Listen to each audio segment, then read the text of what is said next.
All right. Thank you all so much for being here and for joining us. Hello to anyone who is watching this wonderful panel. My name is Sarah. My pronouns are she, hers, and I'm a prevention coordinator with the Wisconsin Coalition Against Sexual Assault. I'm really excited to be joined by the Game Changers from the Rape Crisis Center in Madison. We're going to be hearing from them, their opinions, their insight, their lived experience in relation to policy, which is a topic as a prevention coordinator that we feel very passionately about, that WCASA has a lot of excitement around as we are brainstorming different opportunities to bring prevention to our communities, both small and locally in schools and organizations, and more broadly at the city and state level as well.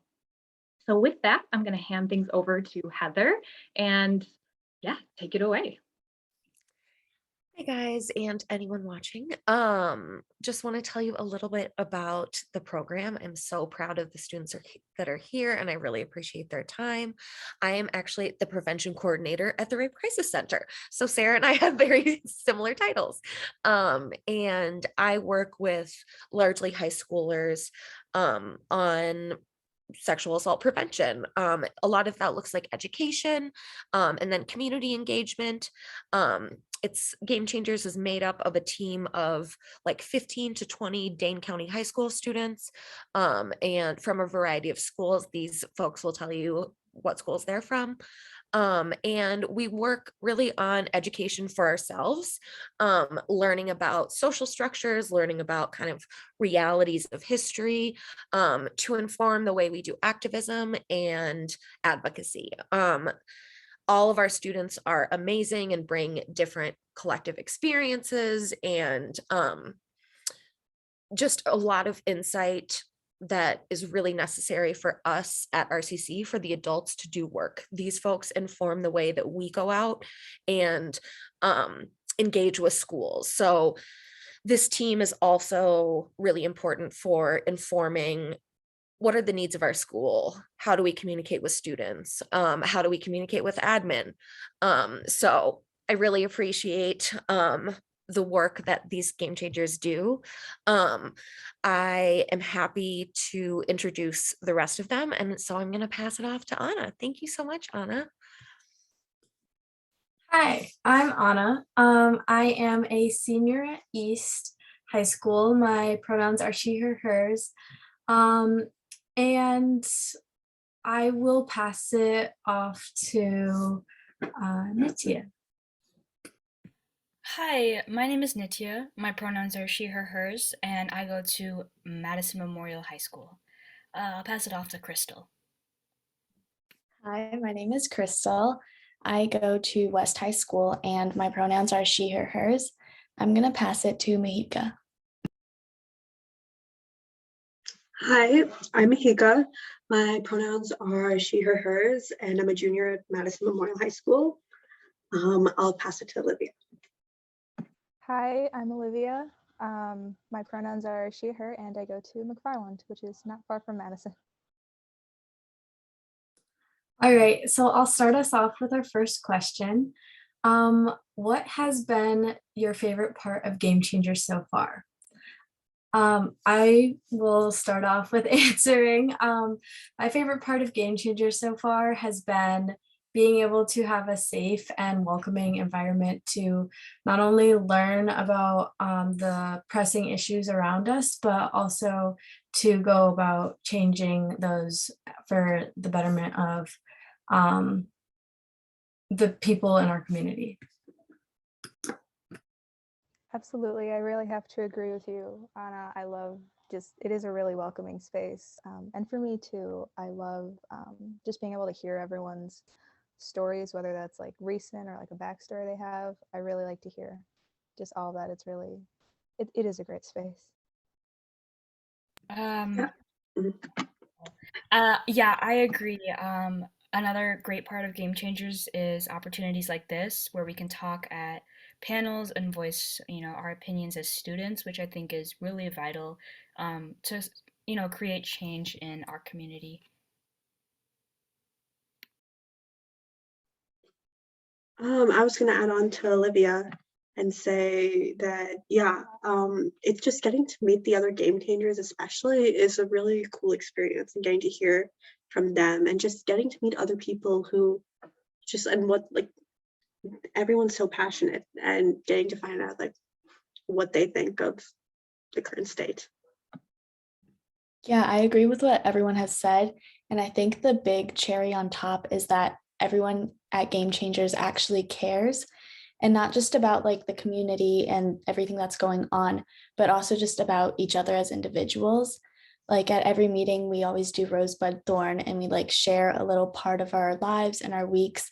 And I think that just being in an environment where everyone genuinely cares about you is really important. Yeah, Crystal, we really do have like such a loving and welcoming space in Game Changers. So to turn the conversation to the policy aspect, our first question is going to be, what are some school policies you notice having a big impact on your learning and well-being, and how do they affect you? Anyone can jump in. This is actually a very recent change my school made within the past week. That's definitely negative. Our student guidance office changed their entire layout, and I can elaborate at any time because a lot of it needs like context. But long story short, you're not allowed to stay in there for longer than 10 minutes unless you're in a crisis, except they've assigned a criteria to what crisis is. And that's so harmful because that can look different for anyone, students with disabilities, students who may have just like lost a loved one. And those are just two examples of many. The other day I saw them send away a kid who was in tears and obviously in no place to go back to class. The receptionist herself said it's less of a lounge and more of a business. So that really rubbed me the wrong way. And it's just added an extra barrier that students don't need just to have a safe place at school, because some students just don't have that at home or in other places. So that was, I think, a lot to take for me, but also just students in general. It's going to do a lot more harm than good in the long run. Yeah, for sure. And especially like the mental health of students is such a glaringly obvious like issue, especially in, and you know, mental health's different for every single person, but it's just something isn't working about the way it's being treated right now, especially the support that's given in schools. Like there's so much, like there's so many issues with like that could cause mental health issues even within schools. Like the just like the achievement gap is large. There's obviously like there's racial issues, and all of it like ties back into the mental health of the students, which the schools aren't prioritizing. And yeah, like especially like the marginalized communities are even more like marginalized in the school system and the setup that's going on currently. Yeah, I just want to add on to there are like some aspects of our education that I think fail us, especially in regards to like health education, as well as, you know, overall life education. I think there's a lot of focus sometimes on the wrong things like homework and, you know, getting like perfect grades on tests, and they're given so much value that the mental health of a student is really fragile nowadays. It seems like everyone I know is struggling. And I think a lot of teachers just don't try, or, you know, admin just doesn't try to alleviate some of that. But they just, you know, sometimes things add up, and it's difficult for students sometimes. Yeah, I agree with what Nitya is saying. I think that there's this stigma around school and education at high schools where it's like you don't want to be there. It's just boring and you're being stuffed in this classroom. And I don't think that that should be the case. I think, kind of like what Nitya said, we put so much emphasis on grades and tests and your GPA and all of those things. And that completely shoves aside like the actual aspect of learning. And I think that also begins to show within like disciplinary actions and just the way students respect teachers and teachers respect students. Because when the student doesn't want to be there and they don't want to be taking these tests then there's no respect and there's no like relationship between the teacher and the student. Yeah, and to add on to what Nitya and Crystal were saying, the lack of like health education and mental health education, especially health education to prevent sexual violence in our schools and within our community is really lacking. And that affects students daily with their like daily interactions with students and teachers. And then that in turn affects our mental health. And then we're met with more punitive responses than consoling and helpful responses. And I think that a lot of those policies and those education curriculums need to be changed in order for us to really begin thriving in our schools and seeing a change. So if anybody has anything else to add, go for it. But if not, Yeah, I'm going to say something. Just to add on to what you were saying just now, like the lack of focus on like sex education and mental health education in schools is like knowing those things is such a important resource, and it's like a power to have outside in the real world, and it can extend so far beyond whatever high school is. And it's just like it seems like the focus is put on the wrong things, and without that knowledge that seems so critical, it's like understanding your rights is something that's so important and everyone should be taught, and we're not. And yeah. Building off of that super quick, we were never taught, at least at my school, about mental health. We were only taught these is a list of mental illness, which is, important, but we were never taught like, okay, here is when to know, like, here's when you may need a break mentally, like here's how your mental and physical health are linked and when to know when you need to stop. And I think that is a lot, that can cause a lot of harm for a lot of kids. yeah, those are really good points, both of you too. So I'm going to move on to the next question because I feel like we have already started to kind of answer this one. But the question is, do you have any examples of existing policy in your school or community that you really like and you think helps to promote positive things? And then how do these policies help to promote these positive things? Specifically at my school, I don't know when this was implemented, but I know it was before I got to the high school. We don't have a dress code. And really the only guidelines that there are is that you can't wear clothes that portray like violence or hate speech, which is really nice, especially for like young women and femmes, because a lot of the times it's like, okay, you're wearing a crop top and your education is completely interrupted, generally by a staff member, which is creepy in its own regard. So it's nice to know that like in the summer when it's like 90 degrees out, I can wear like a crop top or a pair of shorts to school and not have my education brutally interrupted. Will people still probably be weird about it? Yes, but that is a much larger conversation that has to be had. So I think it's just nice that we're allowing students to not have to worry, not feel like they're being watched,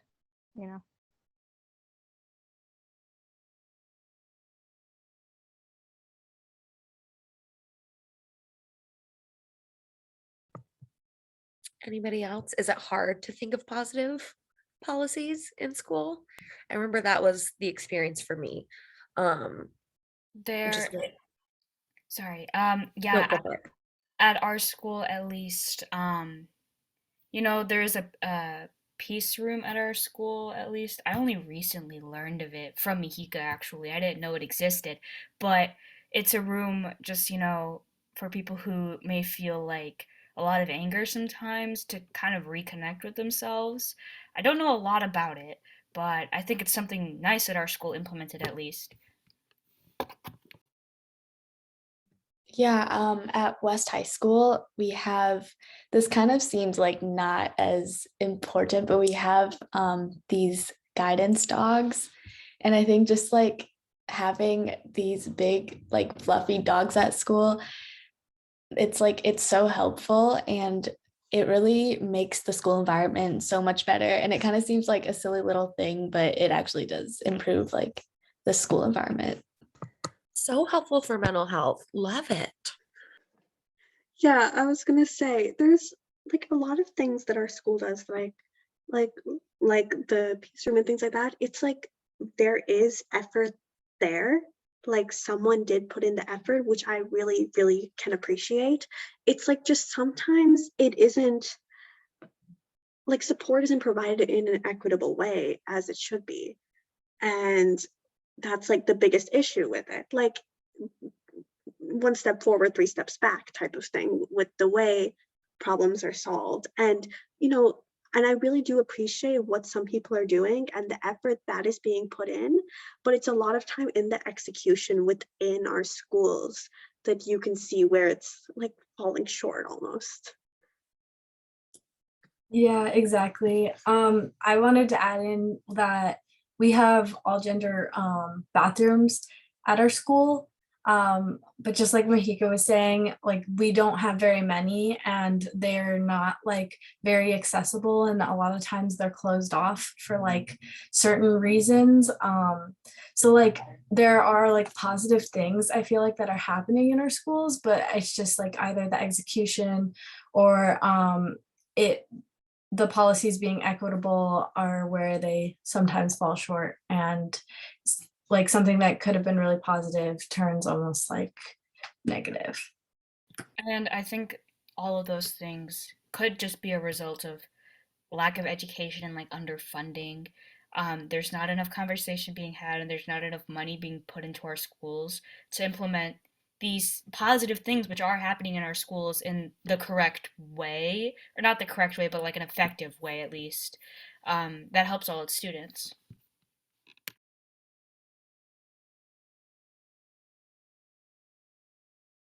All right. Does anybody have anything else to add? All right, then I'm going to move on to the third question. So what are some policies you would like to see enacted in your communities to help promote a safer and healthier environment for everyone? Um, I didn't know about Title IX until I came to the Game Changers, and I think teaching that is crucial, at least to high schoolers. At least a lot of people go into their adult lives not knowing what it is, and I think that's really dangerous. So just a better awareness of what things need to be taught in schools and what things are kind of unnecessary, um, is really important to creating a better environment for everybody. I totally agree. And I think a lot of the community-based issues that we see around, like if from like Title IX, sexual education, like even like the way that the justice system is being handled, like things like that, a lot of it stems from like the education, like especially in schools, but even outside of school, just like being able to be educated on community matters is so important, because like even as like minors and youth, we have voices, and it's like being able to like education, being able to use the education that you get and being able to see change actually enacted in the community, like being able to implement things, it all starts from actually like gaining the proper education needed to know what's going on outside like your bubble. Yeah, I completely agree with everything Mahika just said. I think that while we learn about like chemistry and math and all of those things in school, we're forgetting that like critical race theory and comprehensive sex education are just as important. And I think those are both like crucial parts of allowing a high schooler and a teenager to like navigate outside of the school environment and within the school environment. I think that while schools do offer sex ed and health classes, it's just not as thought out as it could be. And that kind of goes back to what Nitya was saying before, like it could be underfunding, it could be just, like they're doing things correctly, but not as effectively as they should. kind of going with what you said about comprehensive sex education, I know at my school, like there is not, I could go up to just about any student and ask, like, do you know who I would need to go to if I were to be assaulted by someone? And nobody would know. Like there's no direction. And that, someone who is just coming out of a situation that traumatic initially and not knowing who to go to, that could lead them to have to like, I'm hesitant to say relive, but for lack of a better term, just like re-explain that to so many people back to back to back without actually, before landing on a person that can like lead them in a right direction to better resources.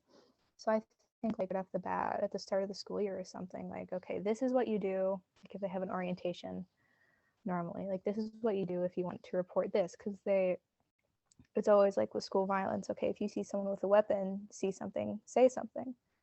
But that doesn't exist for sexual assault or anything like that. So not many people really know where to go.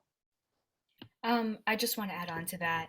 We spend the majority of our lives as minors, as adolescents in school, and I think that if teachers and schools and admin in general don't take the time to teach us about overall things that everybody in life should know to be a respectable contributor to society, then frankly, it's kind of ignorant of them.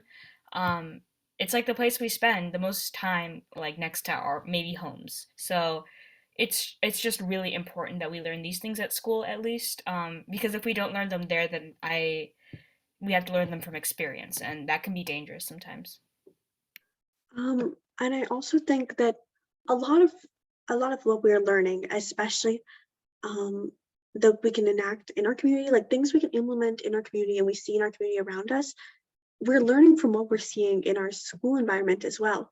And that's like, the way disciplinary action is handled within the school system can probably easily be traced to how it's being handled outside the school system as well. And it's such big problems in the community we're only learning about based on like what we see in our own schools. And I don't think that's the proper way that should, or what we should be learning about, or the way we should be learning about it. I just wanted to add one thing. Sorry.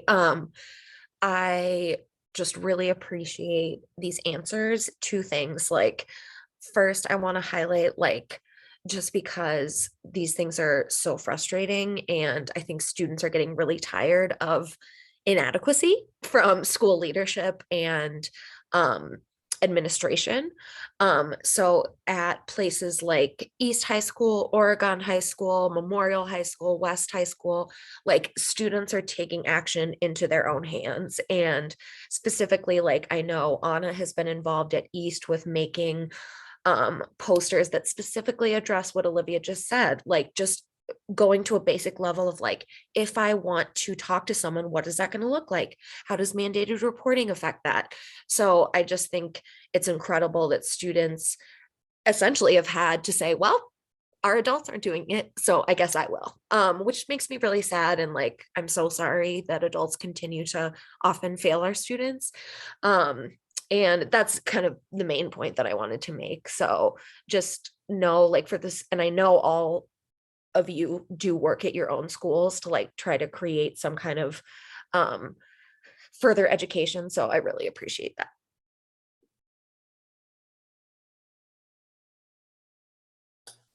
Yeah, I also wanted to just throw in there, I think that like higher pay and funding for teachers and new curriculums, especially for a like more comprehensive sex education curriculum, and for like implementing restorative justice in our schools. I think that also requires a shift in the thinking that we have when we approach our students, especially our students of color. But also, I think that culturally relevant pedagogy is really important. So I guess like new trainings for teachers, and then new curriculums, essentially just kind of restarting everything that is already in our schools. But I think that also comes with funding and changing the mindsets that we have when we go into schools.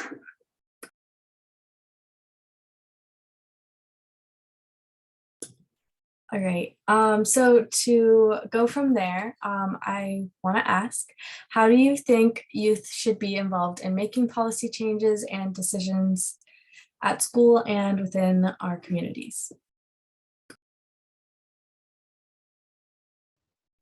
You know, you always hear like communication is key.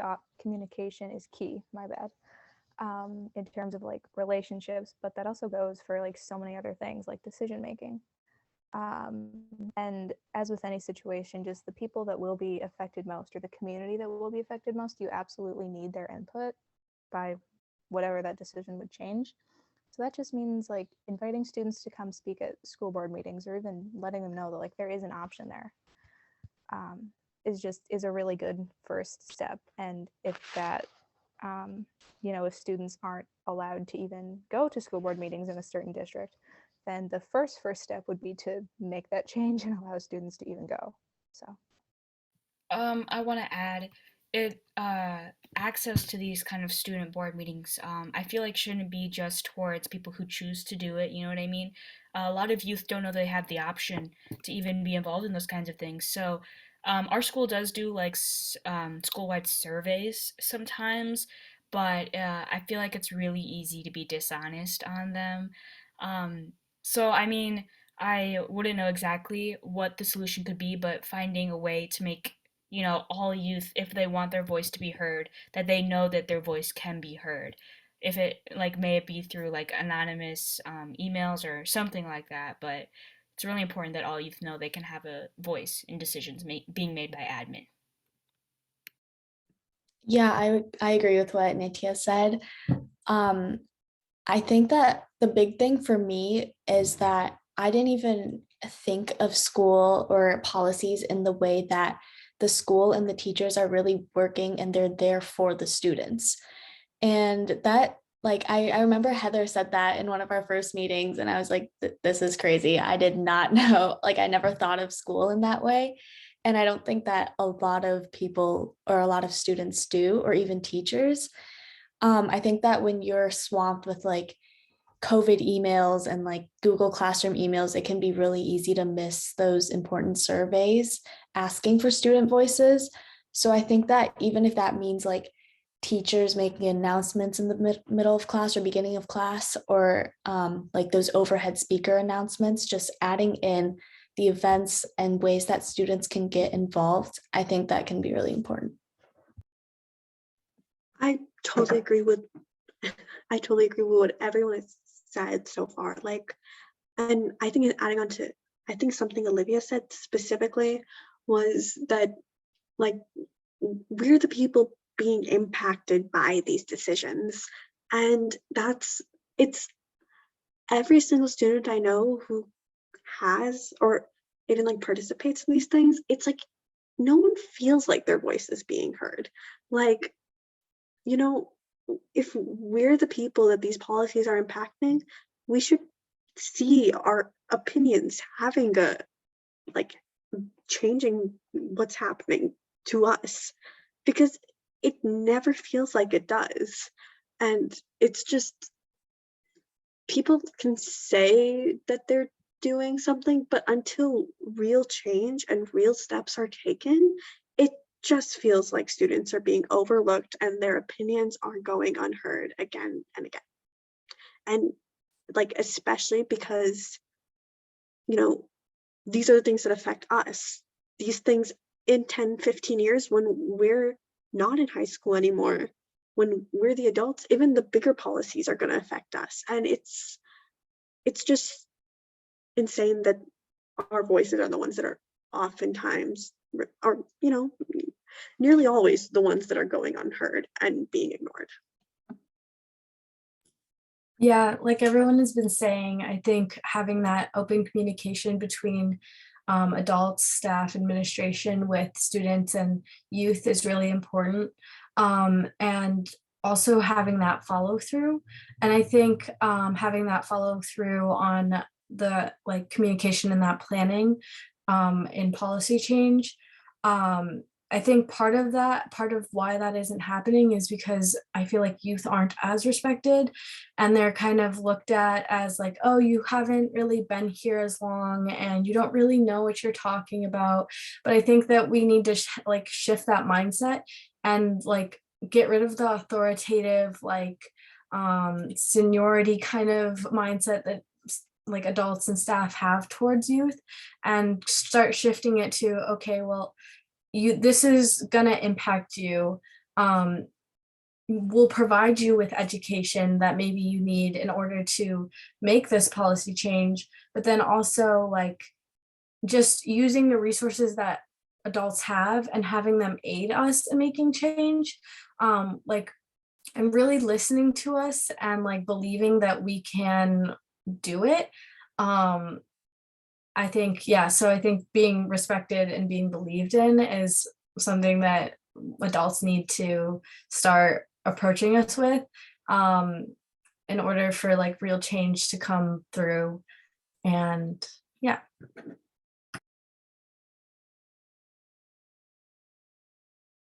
All right. So if we don't have anything else, I'll move on to our next question. How do you think policy can shape our community and help to prevent sexual violence and harm? Policy is super important in preventing sexual violence. As Olivia was saying in an answer to an earlier question, a lot of the time when people ask, where can I go if I've been assaulted? That answer is unclear. And that's really not that great. So I feel like when people get to high school, having this like comprehensive guide, what do I do? What are steps I can take? What are resources? And I know our school provided us those resources, but only after someone at East was sexually assaulted. It wasn't something that was there in the first place.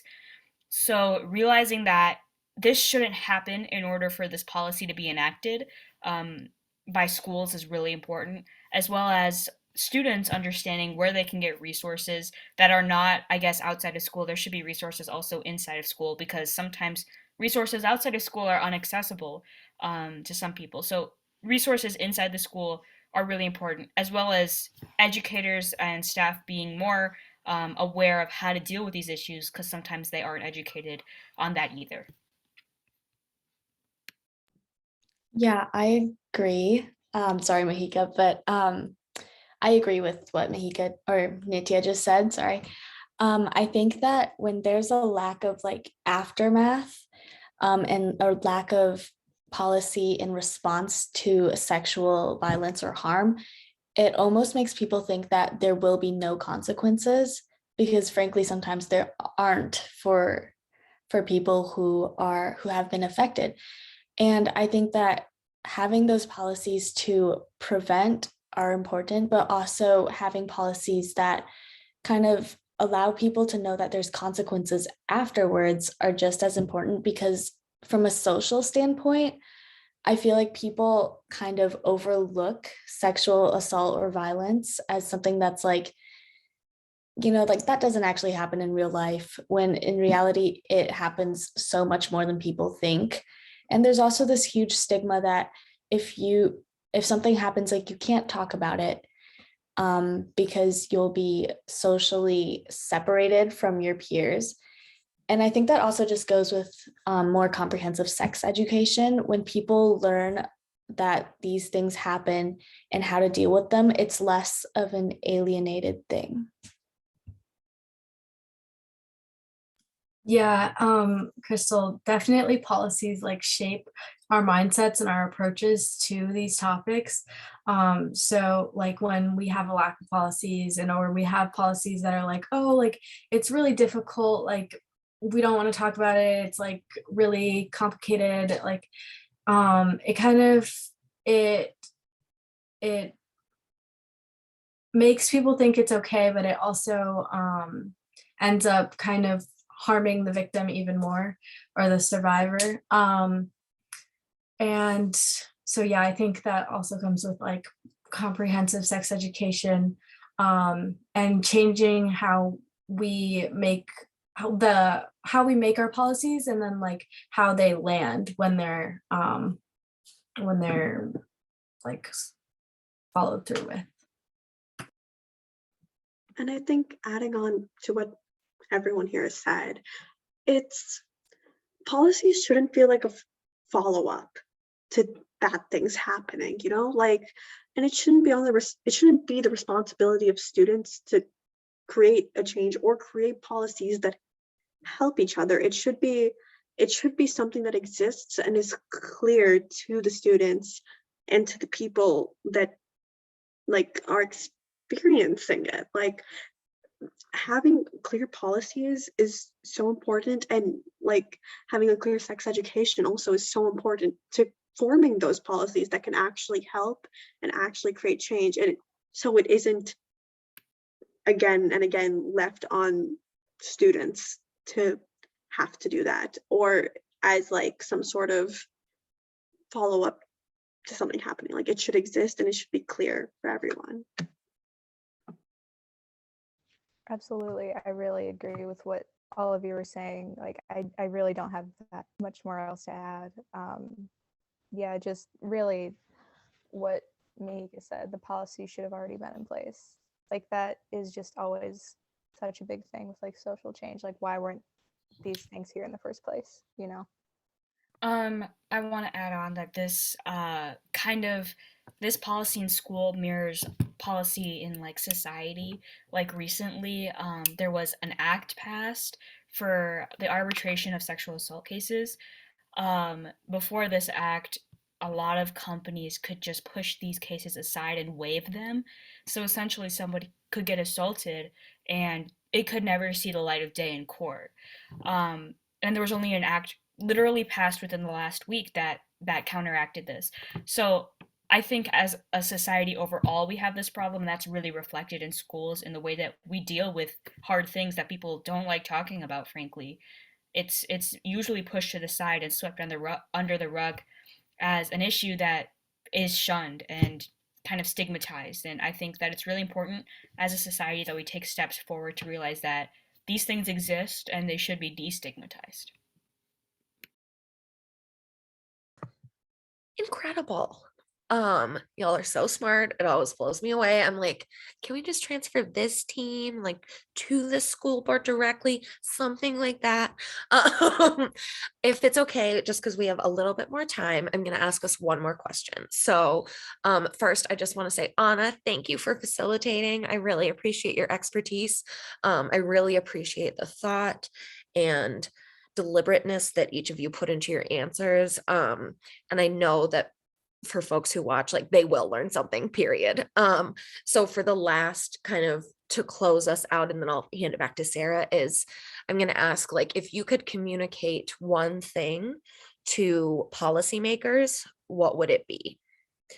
Like, I know that's huge. It can be a few things if you want it to be, but like, if policymakers at any level see this, like, what would you communicate to them beyond, like, I know you guys have already said a lot of things, but is there one kind of core thing you want to share? I think the most important thing for any policymaker to have in mind while making policies is to understand who the policies are for and to listen to the people who that the policy will affect. A lot of the time, policymakers make policies never having interacted with the people it will affect, and that is a narrow mindset that I think is an easy fix by just listening, and maybe going out there and really in putting yourself in the community and trying to understand what people are going through can help a person make a much more sound decision overall. Yeah, and adding on to that for sure, like when you said, that's very true. And also, I think just a mutual respect between policymakers and other people, like the people making the policies. You need to respect the people you're making policies towards, or the people that you're affecting, because it doesn't always seem like respect is going both ways, or even either way. And it definitely respect and listening and actual empathy need to be much bigger players in how this is going. Yeah, I want to add on to what Nitya and Mahika were saying, like respecting who you're making policies for, knowing who you're making policies for, understanding them, building real relationships with them. And maybe if you truly don't understand who you're making the policies for and you're not checking off those boxes, then maybe hand the job to somebody else. Because like if you truly can't understand it, then you should not be making policy for that group of people or for whoever you're making policies for. And then also thinking about long term, like how is this going to like land in a couple of years, and like looking at it through multiple different lenses, and being really comprehensive with the process. And yeah, really listening to people, because if you don't, like, people will decide to change it if it needs to be changed. Yeah, kind of going with what everyone said. I think the aspect of empathy is so important. Like, imagine you are making these policies for yourself or for your daughter who's going to these schools, or even if you don't have a child, then like, how would you have wanted your school to look like? And I think that these days, like, there's so much focus on budgeting and on like what's easiest and what's most efficient and what's quickest. But I don't think that the important things are always going to be efficient. Like, change takes time. So I think that policymakers should look years ahead. Like, it shouldn't be something that's like, this is the easiest thing we can carry out within the next few months. I think they should look at the bigger picture. Absolutely. Going with school boards, or specifically speaking to school boards and policymakers for schools, youth are not overreacting. Like, changes we might be asking for are necessary. Like, if there's enough of a group of people asking for them, like, clearly there is something really wrong that's bothering a lot of people. So no, like, yes, we are teenagers. We might be hormonal to a certain degree, but there is also a change that absolutely has to be made, and it cannot just be dumbed down to hormones or whatever.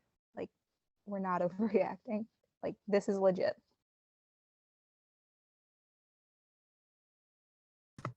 And I think that also connects back to like, we will believe students and we will believe survivors. You guys, thank you for this wonderful input. As always, I'm so proud and again appreciative of your time and expertise. Sarah, if there's any way you want us to close, just really appreciate students and want to highlight like their brilliance in general. Yes, I echo you completely, Heather. Thank you all so much for your time and sharing your perspectives, which are so incredibly valuable. You touched on so many important things that are like at the bedrock of prevention, right? Which is drafting things with empathy for the people who will be impacted, having respect for the people who will be impacted, and how frequently are young voices dismissed, right? It's infuriating because you have lived experience. You have the knowledge of what you need. You are your own best advocates. And the fact that so many of these spaces that are drafting policy are really exclusionary and not accessible to you all, that is incredibly infuriating. And I just really appreciate so much what you had to share. And I'm hoping whoever watches this, right, that it's eye-opening and they think of ways to get youth voice involved in what they are drafting, because you know what you're talking about. You are experts in your lives. Like, it shouldn't be a disjointed room of people who are detached from your experiences, right? It should be you who is at the center of that. So thank you so much. Thanks for your time. And with that, I think we can sign off.